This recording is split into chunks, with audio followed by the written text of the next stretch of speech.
Hi, everybody. Just a couple of housekeeping notes for you before we get started. Attendees will receive a certificate of completion via email within 10 business days of this webinar. It's for 1 continuing education credit. It should transfer to your personal state licenses and certifications, but you have to inform this with those, you must confirm this rather with those entities. If you're registered for this event, but you're watching in a group through someone else's device, WebEx may not count you as an attendee. So just drop us an email at marketing@brightviewhealth.com to let us know. And finally, you're going to receive a copy of the slides with your certificate. So if you have any questions today, by the way, please ask them via the chat and we'll try to answer them at the end of today's discussion. Thanks again for joining us for our virtual forum, Healthy Families, How to Navigate Addiction Treatment. We are very pleased to introduce our presenter, BrightView's Vice President of Quality Operations, Rhonda Roper. Rhonda? Hey, good day, everyone. Thank you for joining today. Look forward to talking with you about this really important topic.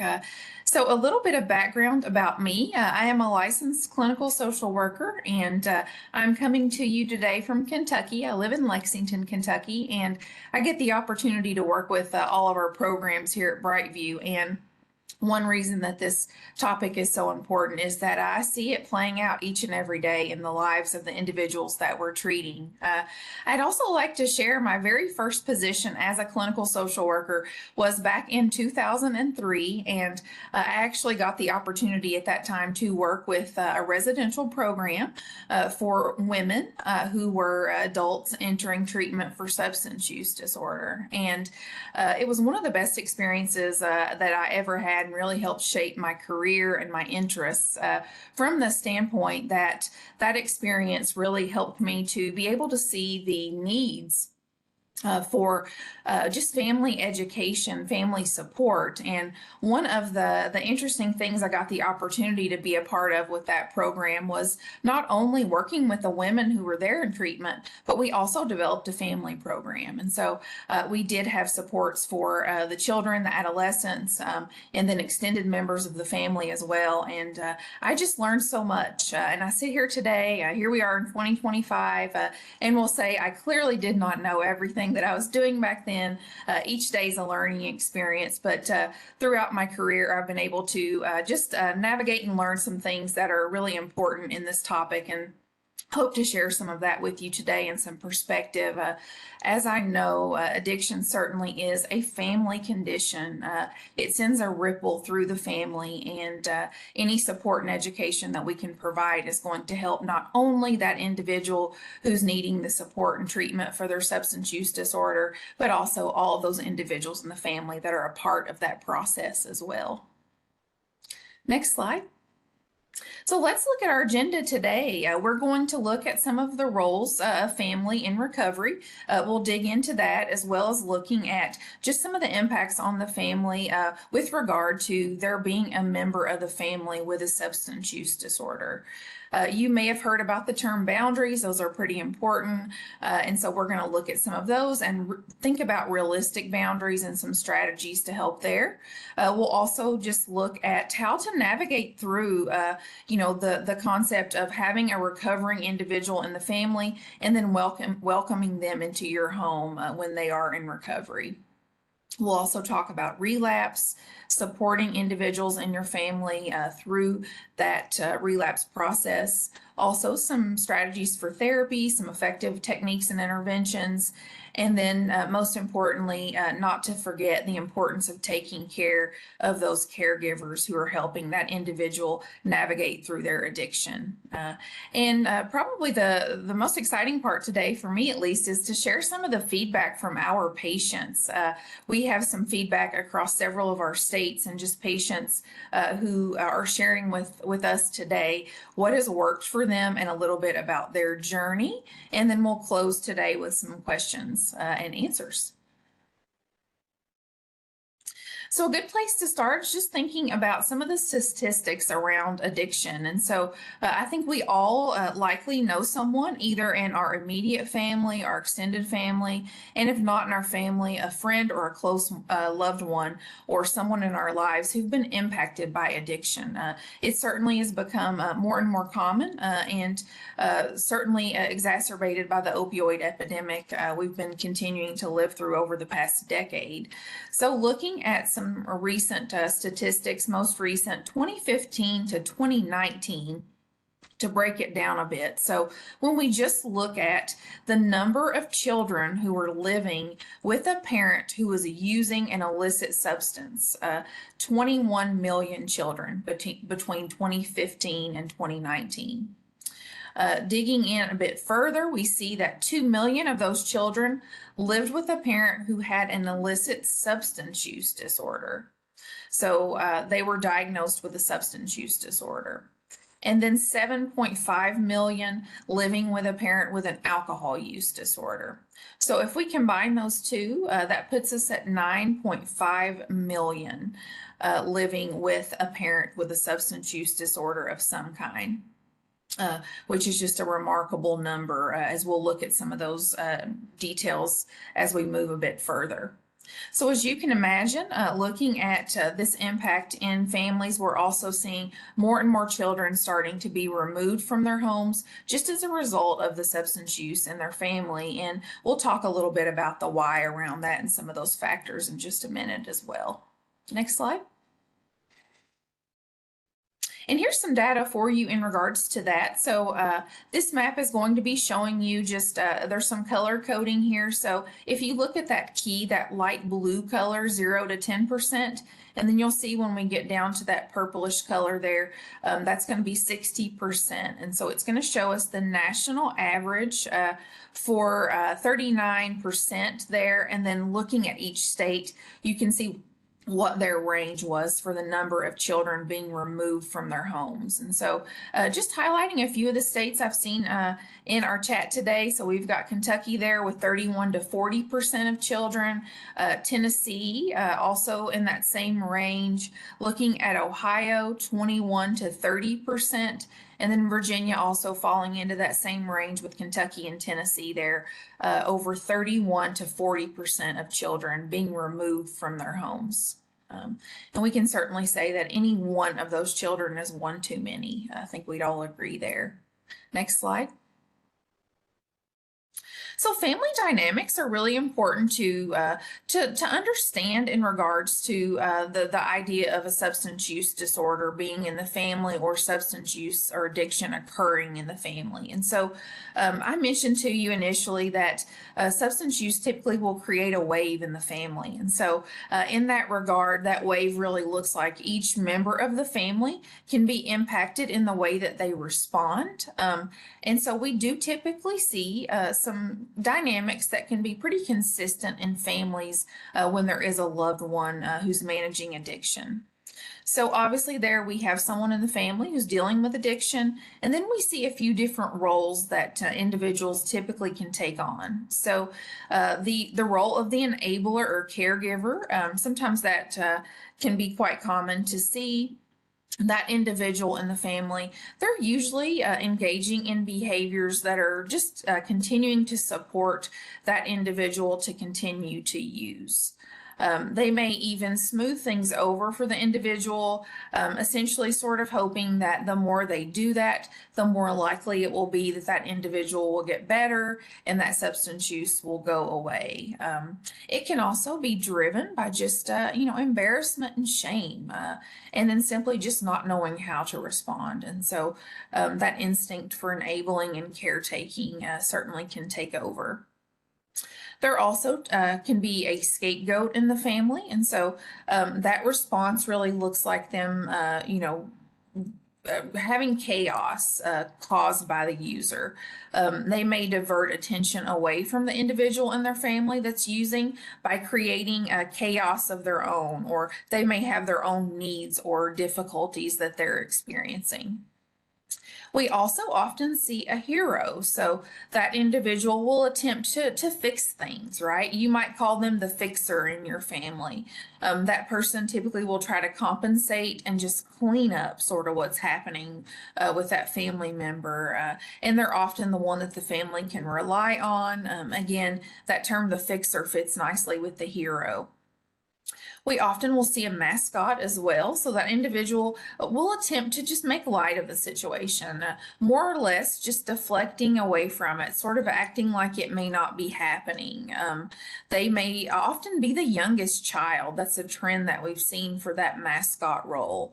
They may have difficulty managing their emotions related to their family member's substance use disorder. And so their response can be to use humor or joke around, make light of the situation, or really minimizing it. And then lastly, it's not uncommon to see a lost child role forming. And so what that looks like is that individual usually will struggle with just sustaining and forming relationships with others.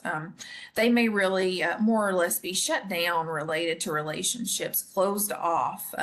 They may have difficulty making decisions and really just impacted by the chaos in the family that can occur from the substance use disorder.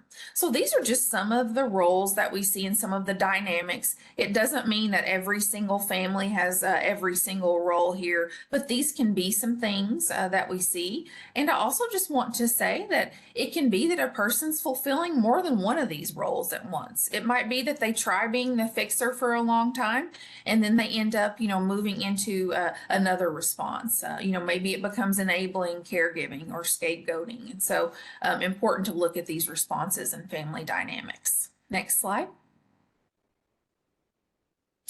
So just as I mentioned, addiction certainly impacts the family dynamic. And so just as we saw those different roles that individuals may take on, we also see a number of patterns that are pretty consistent. When there's a substance use disorder in the family, it typically is going to impact communication. There may also be conflict. There can be issues with disruption in the family. The family becomes unbalanced. It's not uncommon for that substance use disorder to become the primary focus, or that individual's needs, or what their behaviors are going to be, or how they're going to respond. Those things can really become the focus. And then, as you can understand, when we're focusing on things at that high of a level, it can be really easy to, lose focus on other things. There may be other issues that are going on in the family that are forgotten, or individuals in the family that are not getting the attention that they need. And so we certainly can start seeing this in the way of children that are in the home, especially. And then in turn, we do often tend to see Child Protective Services or Department for Children and Families, depending on what state you're living in. Some involvement with social services can be common due to that shifting and imbalance in the family. Next slide. So some other common characteristics, just as I mentioned there, that it can be common to experience, shifts with responsibilities, with roles. We may often see as well as involvement with social services or children and family services being needed just through potential for abuse. And so that might look like neglect. It might look like physical. It could look like emotional abuse. It's not to say that that occurs in every single family, but it can be common due to the nature of substance use disorder. And, further on that note, I'd mention that one reason for that is that the family typically will organize their lives around managing that person's substance use disorder, and that imbalance can occur. Family holidays can be disrupted, responsibilities, children getting to school, children being able to participate in age-appropriate activities, having the supports that they need. Those things can be forgotten. And I would say to you, a lot of that can occur simply because the family goes into survival mode, right? They're dealing with a difficult situation with their family member and just trying to survive each day. And so losing focus of those needs can certainly occur. in regard to that as well. Next slide. So just as we see with addiction, we do tend to see a pattern and a cycle of addiction that often occurs. We do tend to see the same characteristics with families when there is a substance use disorder. So obviously you start out with that substance use disorder, and that can in turn lead to family dysfunction for all the reasons we've talked about so far. That often creates conflict, understandably, based on all of those things that are happening. Stress occurs as a result of that conflict from the dysfunction from the substance use disorder. And one might initially think, well, gosh, all of those things happening, those are negative consequences that are going to contribute to discontinuing that person's substance use disorder. But in fact, it doesn't. Typically, those things promote relapse. And so relapse is a common occurrence for individuals with substance use disorder just due to those complexities that are occurring. Next slide.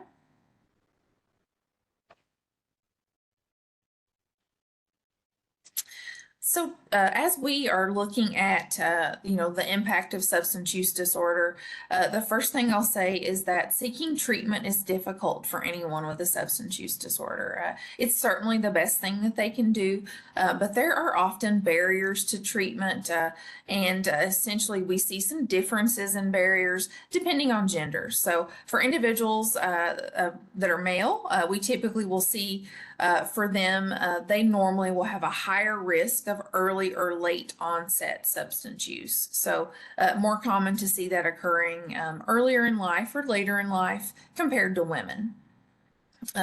We also may see that men tend to stabilize their addiction at a slower rate than women.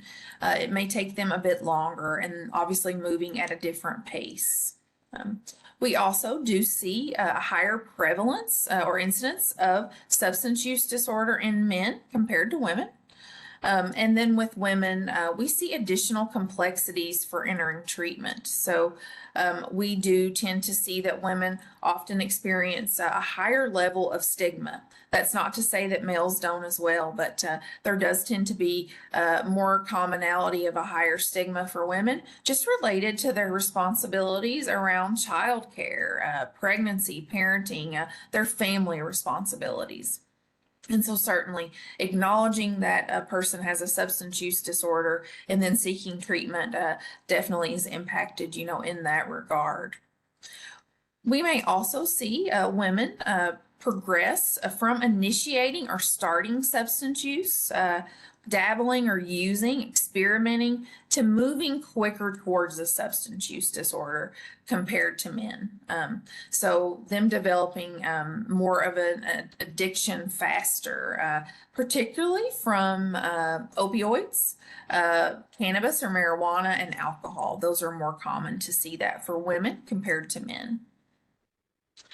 And then thinking about the consequences, those are similar for both men and women in that, as we've been talking here today, addiction affects the whole person, the whole family. It affects, we like to say in the treatment world, there's a biopsychosocial model of treatment needed. So it's looking at that family, that individual, and how to support them in all of those areas to help their substance use disorder and help improve the quality of life from the substance use disorder. And so just as we've talked about here, that family functioning and the impact on the family is a crucial part of that biopsychosocial model of treatment. The individual with the substance use disorder needs support from the family. And family can be those biological family members and individuals, but family can also be friends, people they meet in the recovery process, any individuals that are supportive of their recovery. So we may want to look at a more fluid definition of family, just depending on what levels of support an individual may have. And then barriers to treatment, I mentioned for just a bit in relation to stigma. Certainly, I'd sit here and tell you since I started my first position in 2003 compared to where we are today in 2025, thankfully, the stigma for substance use disorder treatment is a bit better, but it's still there. It's still looked down upon for a person to have a substance use disorder. There's still judgment, there's still shame and fear with acknowledging those needs. And we still hear people say things like, you know, how did you get yourself in that situation? You started using and you should be able to stop just as quickly as you started. And no, that is not, what those individuals need to hear. We want to make sure we're supporting them, helping them work through any barriers to getting into treatment, and help with those resources and needs, which we'll dig into a bit more. Next slide. So looking at the impact of living with a parent, either one parent or both parents with a substance use disorder. So shifting a bit now to the experience of the child or children. So in regards to that, what we notice is just as I mentioned, that individual in treatment, they need those supports from that biopsychosocial model. Same thing applies here. So for those children that are in the home, there's a physical and an environmental impact. So we typically will see kids in these homes have difficulty with personal hygiene. We may see them coming into school or events. They may be showing up at church, wherever they're going. You might notice that they're looking a bit unkempt. Hair may not be in order, unbathed, body odor, weather appropriate clothing, their clothes may be dirty. You may notice some of those signs as a common thing that you might see. We also may see these individuals just not having basic resources. So just as I mentioned, like those weather appropriate clothing, for the reason I mentioned about that focus just not being there sometimes when that addiction's taken over the family. So those kids may show up in the winter without a coat, or they're still wearing their summer clothes or their fall clothes.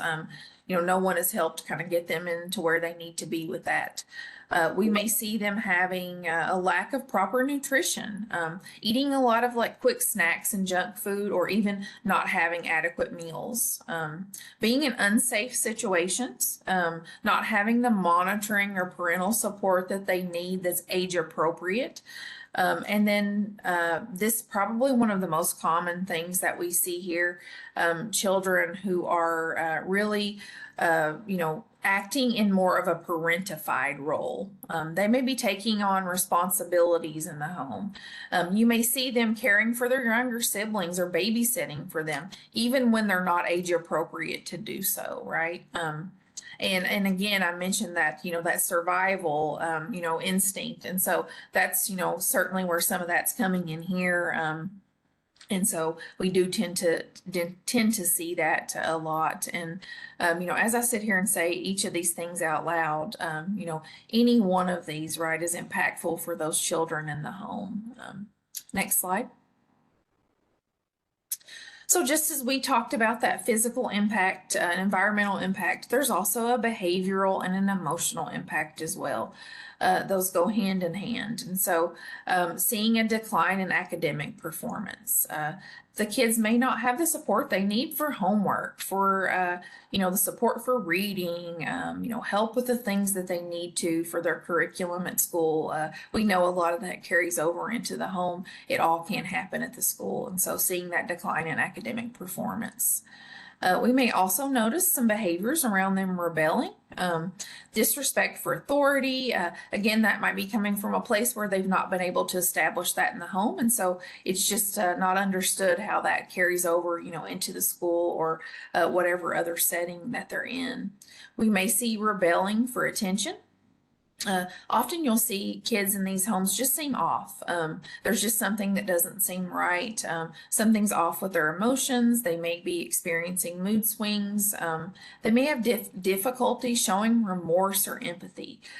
Very hard-nosed, I've heard them called, right? And seen a lot of that with kids. And then disconnected from the world, oftentimes. Next slide. And then just looking at the impact overall on the home life. So all of these make sense just based on the complexity of the things that we've talked about. So financial strain, loss of income, a job instability, may be quite common in these homes for parents due to substance use disorder. Neglecting home duties, parenting duties, an increased probability, as I mentioned, of there being a potential for neglect, abuse of some kind. And then also it does create issues within the relationship with the spouse and the children. So let's don't forget to talk about that, because the impact on the spouse is also very prominent, just as it is for the children. Next slide. So we all know that the parent-child relationship, it's quite a complex relationship, isn't it? Just even in what we consider, a healthy family. So when we factor substance use disorder into that relationship through the parent, what we tend to see is that relationship becomes even more unpredictable. It really can be a never-ending roller coaster. So the reason for that is just like we showed you that cycle in the family and that cycle with addiction, the same thing can happen within the home and in that parent-child relationship. There may be periods of abstinence or no use happening with the individual, and there may be periods where it really can start back again and come out of nowhere and disrupt that happiness. And so often what I hear from families and see is that those periods that are happy can be really happy and they're celebrated, and then that high can really go to a low very quickly if that substance use enters again. Just the same, it might be that it's gradually building and happening for a while and you don't see it in the family. It can be happening right under our noses sometimes and we're not aware of it. And so that's one of the things that makes this condition so difficult and requires so much support from the whole family due to those complexities. And then we know there's an unpredictable nature with substance use with a parent as well. And then children can feel, burdened from not only from having the substance use disorder in the home, but knowing that their parent is dealing with this can cause them to feel like their needs are a burden and they may not be forthcoming about their needs. And so, they just don't even bother their parent because of that. Or on the opposite, we may see them growing up too fast. They're managing things in the home. I've seen kids, in these homes paying the bills, doing the cleaning, babysitting their much younger siblings, sometimes even babies at times, unfortunately. And, that survival instinct really kicks in, and so can put the kids in difficult positions for sure. Shame and embarrassment, obviously an important factor for all the reasons that we talked about, and the feeling like this can't be controlled or managed can really create even more shame and embarrassment. Kids become worried about being removed from their family in homes where this is happening. And it may also, lead to them feeling like they can't trust anyone. And so they become really self-reliant, right? Not even sharing what their needs are, just trying to get out of the home as soon as possible. I'd often hear that from kids during my work around, I can't wait until I can get 16 so I can leave home, or whatever their age, of legality is in the state that they're in. Next slide. So just looking a bit more at the different needs of children who are, living with parents with substance use needs. So the opportunity to identify and express their feelings to a safe and trusted adult. Let me say that again. Just being able to have an adult that's safe and trusted, that they can identify and support and go to for their needs is huge. We need that as adults. We need someone that we can go to for support. And gosh, we certainly need it as kids, right? And when we don't come to rely on that, that can lead to a lot of fallout in our lives. And so we'll look at that in just a bit. We also see age-appropriate information information being really missing when this occurs. So kids may not understand substance use. It may be seen as the norm if they're seeing somebody in their family who's doing this all the time, and glorifying it or normalizing it. In turn, this may cause the child to feel more likely to use as well. We may also see that these children may need help due to medical conditions. It may be that medical conditions are not being treated, mental health needs are more common, and then they are also more likely to develop substance use disorders. Counseling or peer support groups can be two really effective interventions and resources. And so a lot of times when we think about there being a family member with a substance use disorder, a lot of people will think, gosh, we all need to go to family therapy. And family therapy may come at some point, but the most important thing to start is going to be helping that person get the help that they need, and then the individuals in the family getting the help they need and the support through counseling, and then also using resources like support groups and peer supports. Next slide. So thinking about a little more related to the impact of children growing up in homes with substance use disorders, there is a concept called adverse childhood experiences. And so this was a broad study that was completed. And one of the things that we learned here is that there are some common adverse childhood experiences that can create more likelihood for individuals to develop substance use disorders or additional mental health symptoms as well, or disorders. And so those adverse childhood experiences, for each of these, if a person has experienced them, they would give themselves 1 point for each one of these. And so the first one would be a mother that was treated violently when you were growing up, household dysfunction, a household member with a substance use happening, a household member with mental illness, a parent that's separated or divorce, or an incarcerated household member. So they're in jail or prison or out of the home. And so what we saw in this study is that compared to people who had had no adverse childhood experiences, individuals that scored 5 or more, so they said yes to 5 or more of these adverse experiences, they were 7 to 10 times more likely to use drugs. And if we think about that in the context of what we've been talking about so far, one thing that stands out there is, we've talked about some of the dysfunction and the dynamics in the family as a result of that substance use disorder. And so, unfortunately, some of those things that can occur are the same problems that are happening in the family can occur in that individual, as a result. And so, let's look at some things we can do to help with that. Next slide. So just the opposite of adverse childhood experiences are positive childhood experiences. You may have heard me emphasize a moment ago, the child having the ability to have someone in their family that they can go to for support, that's a reliable adult. That is a very important positive childhood experience. So if we can compensate for that when there is a family member who's using substances in the home, or a parent, that is going to be one of the best things that we can do.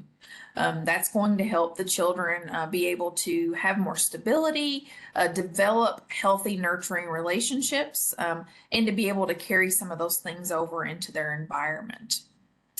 And then most importantly, any experiences that we can add into families for these children to help them feel safe, supported, having resources, having their basic needs met, all of those things are also going to be positive childhood experiences. So just as we saw 1 for each of those negatives, we want to add in as many of these positive experiences as we can.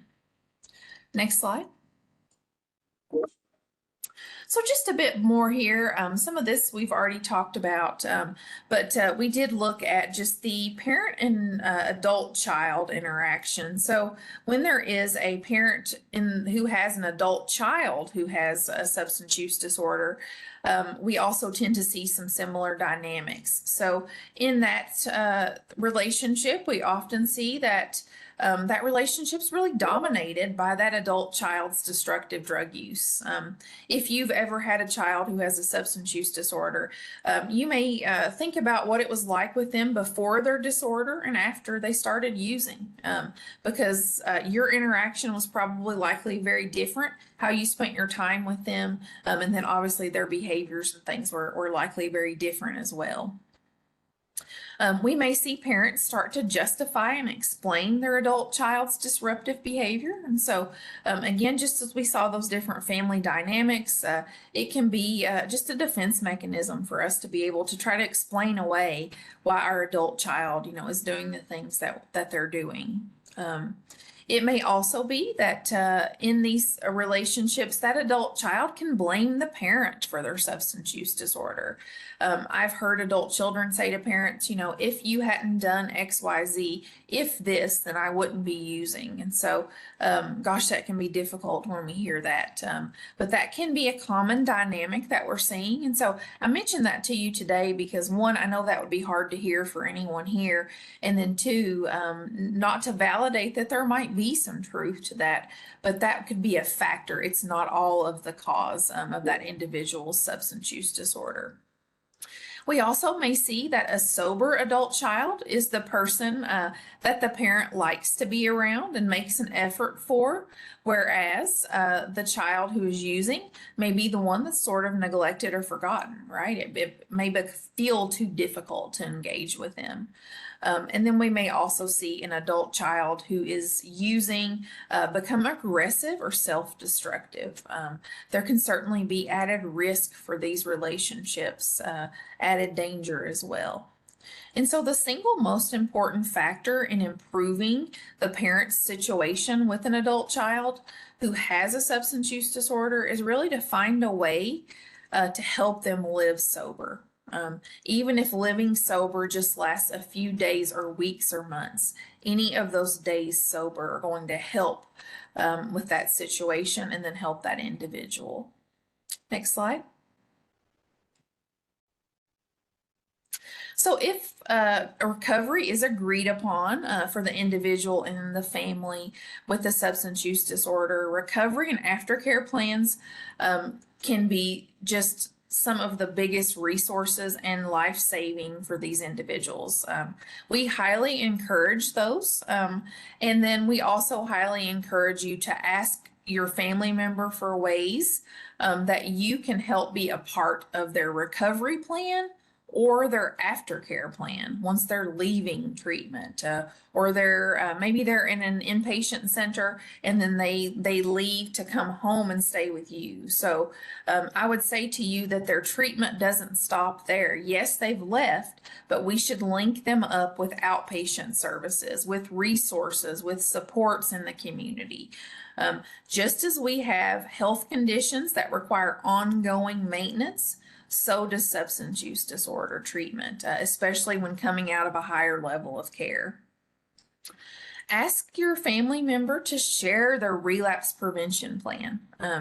It is a fluid plan, so it should be changing and be updated during various times of the year. It can be that there are anniversaries that are triggers. It could be times of year that are triggers. Just as we learn about ourselves each and every day, that individual may also have information that's going to help their aftercare plan and their relapse prevention plan be more effective, and it's got to feel like it actually works for them and applies to their life. And then we talked about boundaries for a minute to start. So boundaries are so important. Thinking about what is a boundary? Well, a boundary is where I begin and you end, right? And so just the same in our relationships. We have to be able to have healthy boundaries, and those can be difficult when we have a family member who's using. And so as a parent, you want to be able to offer support And you want to be able to do that in a way that is offering some support, but also not enabling that condition or that behavior to continue. And so help them make arrangements for transportation, help them get resources that they need to get to meetings, help with childcare, offer to watch their kids, or even attending a meeting with them or an appointment with them, driving them to their outpatient appointment and going out for lunch afterwards, if that's able to be done. Those collaborations really can be life-saving. And then agreeing to participate in your own therapy, or eventually even family therapy. Family therapy can be a great resource, but when we see the complexities in the family from addiction, it's often best to start with that individual getting the help they need and then the family member getting the support that they need. So those two things can kind of happen separately before we bring them together. Usually that family therapy is going to be more effective if some of those basic like skills and processes can be integrated first to help get a bit healthier and work through some needs there. And then often family members are completely unaware if they are enabling their loved ones. I can say to you as a therapist, sitting here with a lot of experience working with people with substance use disorder, friends and family that I've encountered, it's easy to find yourself, compensating and falling into that role without even knowing it. So just having that continual kind of awareness of like, hey, am I doing too much? What are my boundaries looking like here? When is this becoming unhealthy? What can I do? And then what do they need to do? And you're going to hear some feedback from our patients in that regard in just a minute. Next slide. Asking them what you can do differently. So one of the things you'll hear from individuals with substance use disorders is that it's difficult to interact with their family. They may have been hiding this for a long time, or it may be that they weren't hiding it and they're just telling you it doesn't matter and I'm going to keep doing it, right? Those things create tension in relationships. And it may be that you've said things as a family member that you wish you hadn't said. Emotions can rise and you may not think before you speak or you act. Every day gives an opportunity for learning, reflecting back on how things went. Was that helpful? Was that not helpful? And just the same, ask your family member what you could do differently. How can I be more helpful to you? Is there anything I'm doing or saying that's not helpful? Simple questions like that can just really open up the door for a conversation and some real genuine exchange to help figure out what that person needs. And then we also can have high hopes, right? If you've ever had a family member with a substance use disorder and they went into treatment, you may often feel like, gosh, once they get there, they're going to come back and everything's going to be different. To some degree, that might be true. But what we know is that it's going to take some ongoing support, and everything's not going to be fixed when that person comes back because it's a process, right?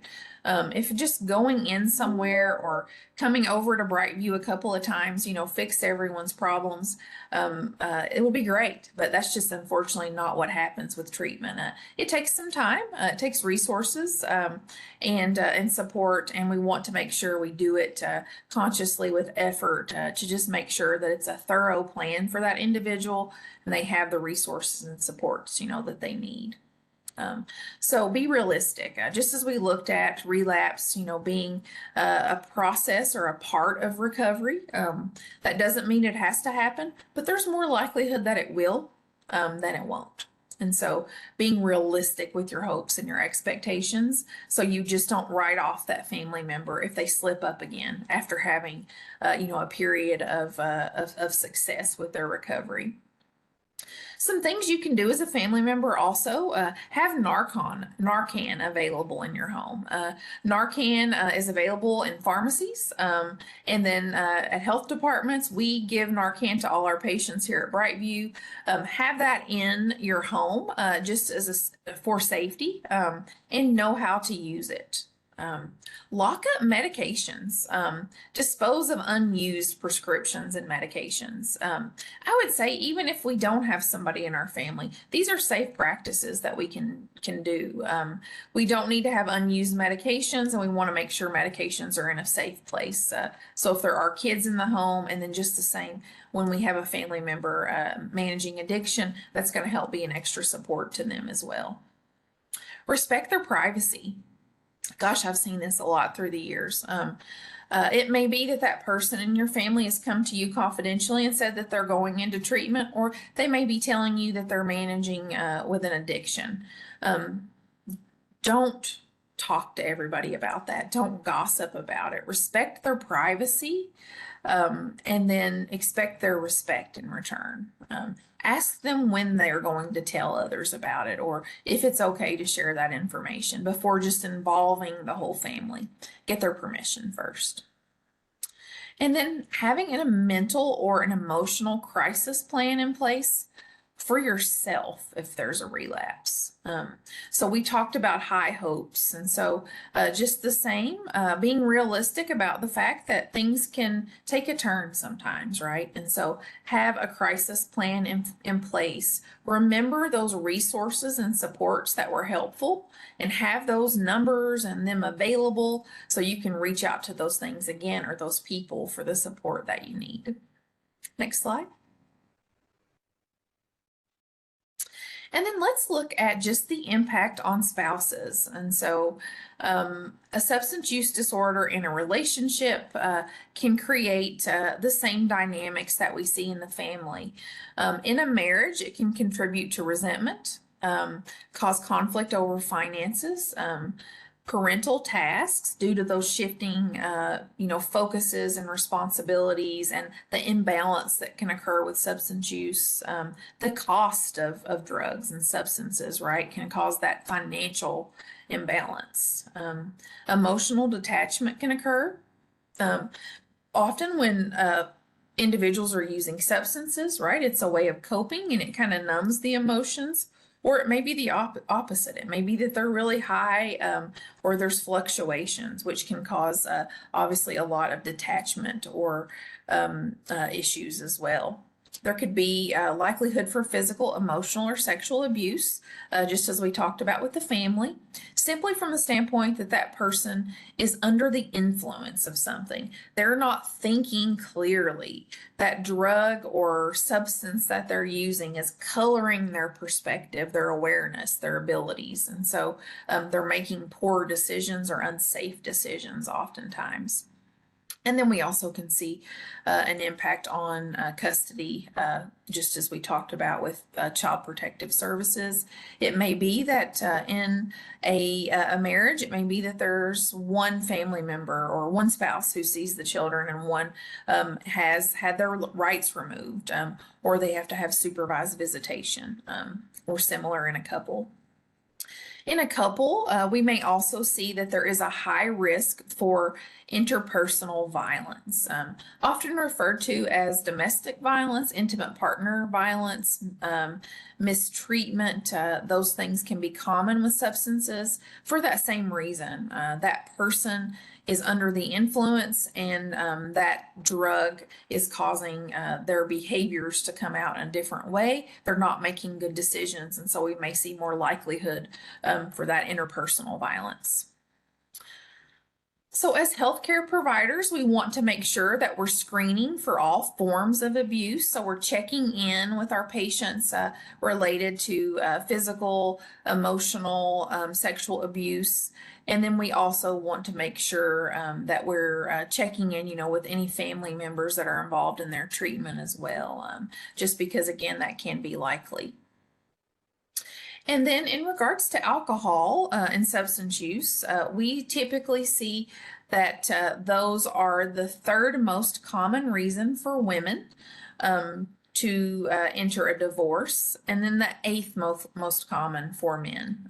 And some of that's probably due to, we saw on one of those earlier slides that it's more common for us to see males with earlier or later onset, and so that might be why we're seeing a higher level of divorce there. And then lastly, we want to make sure that we continue to understand addiction as an illness.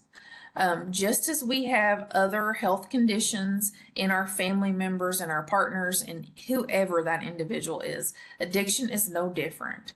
It's an illness, it's a condition that requires treatment and support. It's not something that they're doing on purpose.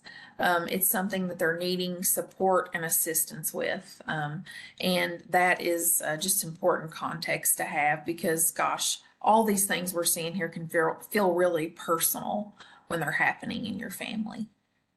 Next slide. So how do you support a loved one through relapse? Won't spend too much time on this, but you do want to think about like where that person is in regard to the concept of recovery or their readiness to change. And so there's different stages of change. And so with those stages of change, we see different levels for individuals. So it might be that that person's in pre-contemplation. It's not really crossing their mind that they need treatment. It may have come through their mind a couple of times, but they're not really dwelling on it or thinking about it. So if your family member is in that phase, then you definitely want to just respond by expressing your concern, your love, listening, and kind of hearing where they're coming from and what feelings are involving them and you know, feeling that way about their use. Contemplation, on the other hand, means that the thought is crossing your mind. They're thinking about the ability to change, and they're starting to ponder the pros and cons. And so you can start talking with them about that. Well, hey, if you do decide to work on this, I could see this helping you. And if you decide you want to wait, here's what might happen, right? So looking at the pros and cons can be helpful here. And then preparation. In the preparation stage, the person has decided that it's likely that they might, you know, be thinking about change, and they start to think about how they can do it. It's the step toward action. The next stage of change. And so if you have a family member who's mentioning, you know, the idea of treatment or getting help, offer support for them, help them in finding treatment programs, helping them work through the payment options. They may need help applying for insurance. Reach out to those programs. If you have an individual that's needing to support a BrightView, those are things that we're able to offer support on. Helping them get transportation, you know, to the program. Anything that you can do is going to be a resource there. And then lastly, just the action phase. So at that point, the person's decided that they do want to make a change, and they've decided to work on that in some way, whether that's going to treatment. It might be that they're cutting back on their substance use. It might be that they've stopped talking to the friend with whom they're getting the substances from. It can look a lot of different ways. But those are, again, important from the standpoint that you can offer support, check in with them, and then offer assistance, helping them with things like, you know, needing rides to treatment, to support groups, activities, providing emotional support. Just as we saw in those positive childhood experiences, same thing applies with adults, having somebody that's supportive that they can talk to and get help from. Next slide. And then I mentioned that we have some feedback from our patients. So we're going to end towards this today, which is just so great to hear. So some of our patients gave us feedback about why setting boundaries is so important. And so I'll read this one, the first one. Someone has to be willing to stop the enabling of the person living in addiction. Boundaries are some of the hardest things to set, but some of the most critical in seeing change lives. We need to learn to set boundaries for ourselves and respect those set by others. So when you as a family member set that boundary, you help model that for that family member that you're helping, which can create a ripple effect. You hear from our patients. Next slide. I remember the first time I visited my mother and she made the decision to stop having alcohol in her home. This was her first step in setting boundaries with me, and I was angry. People in active addiction want things their way all the time. It's really not the person, but rather the disease in the driver's seat. In hindsight, it was changes such as these that ultimately saved my life. So, something to think about there. If you have alcohol in your home, and having a glass of wine at dinner is a normal part of your day, and that family member's coming over, that's something to think about. Some great feedback there from one of our patients. Next slide. And then enabling versus loving. And there can be a fine line between the two of those, right? And it can be easy to veer over to enabling pretty easily when it's a loved one or a family member. And so when we're engaging in enabling, it's keeping the person with the substance use disorder from experiencing the negative effects of their addiction. And so just as we saw in those different roles in the family, when we continue to help cover up that person's addiction, when we're just continuing to give them money for the substances, doing all their responsibilities, just continuing to enable that, it's going to be less likely that they're going to make a change. Whereas setting those boundaries and showing love with boundaries is going to help them with getting the treatment or the help that they need.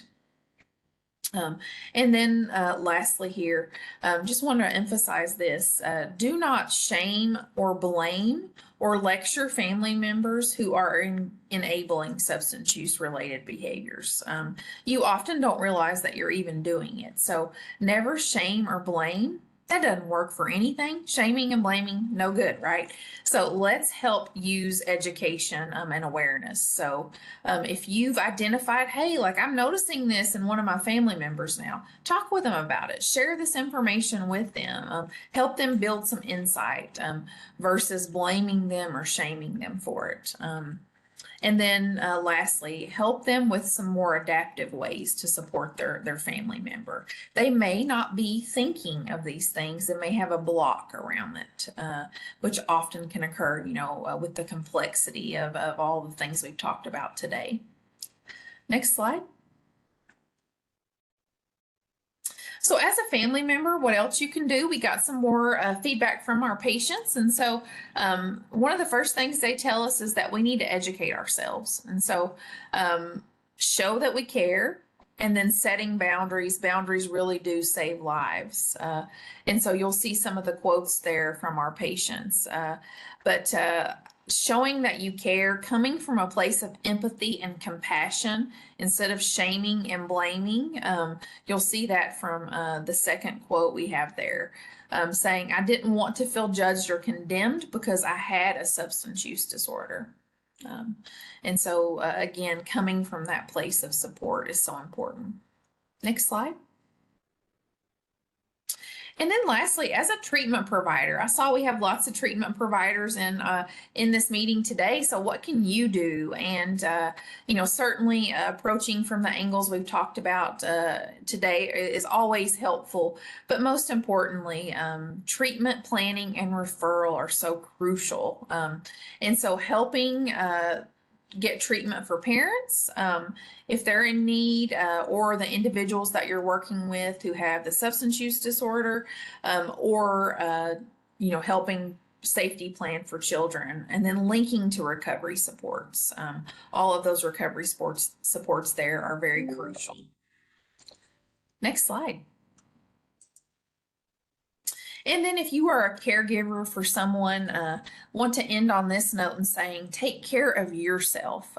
It's very easy when we're caring for loved ones or helping our family members to just lose ourselves in the process. And so protecting your emotional health, your physical health, you're probably telling your family member to make sure that they're getting rest and they're eating and they're taking, the breaks that they need. They're focusing on managing their stress. You might be encouraging them to go to counseling or therapy, and the same can apply for you as a caregiver as well. And so take care of yourself. I like this quote. It says, the disease might hide the person underneath, but there's still a person in there who needs your love and attention. And so the only way that you're going to be able to give them that is by taking care of yourself. And so one of the best things we can do as a caregiver to provide the best care, again, take care of ourselves. And so such an important message there. Next slide. Yeah. That was a lot to cover today. So I just want to thank everyone for your patience as we were working through that. And I know we might have some questions. Yeah, Rhonda, I know we're at Uh, time, but let's just yeah, start with a couple of questions that were submitted ahead of time, if you don't mind. If we're yeah. thinking from the perspective, the person with substance use disorder, how do we decide when to move on from family that may be more negative than supportive? Yeah, that's a great question, and that can be a difficult one that takes a lot of thinking. And so, I think it really comes down to really understanding what that family member's relationship is to the individual that you're supporting, and looking at how they're impacting their lives. If they're not, if they're shaming, if they're blaming, if they're not coming at them from the approach of trying to be supportive and helpful, then that might be a sign that it's time to, set those boundaries there with that family member. Excellent. Do you have any advice on how family members can support loved ones as they navigate reentry after being released from custody or an inpatient program?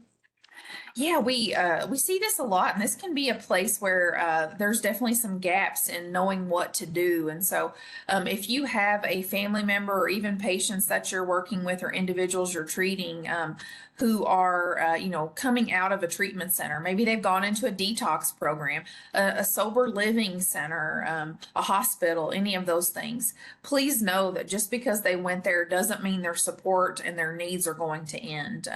Checking in on them, seeing what they need, making sure they have an aftercare plan, a relapse prevention plan, resources and supports to continue on, in those recovery efforts is going to be so crucial. Just ask and come from a place of care and concern. Great advice. Thank you so much, Rhonda. And thanks to everyone for attending our virtual forum today. And as a reminder, you will be receiving your CEC, a link to the recording of this presentation and the slides in a follow-up email that'll be within the next 10 business days. And we hope to see you at our next forum. It's called Nurturing Recovery, Navigating Treatment Challenges for Pregnant Patients. That's happening in August. You'll receive a link to register for that event in that follow-up email I just mentioned. In the meantime, have a great rest of your day. Thanks so much.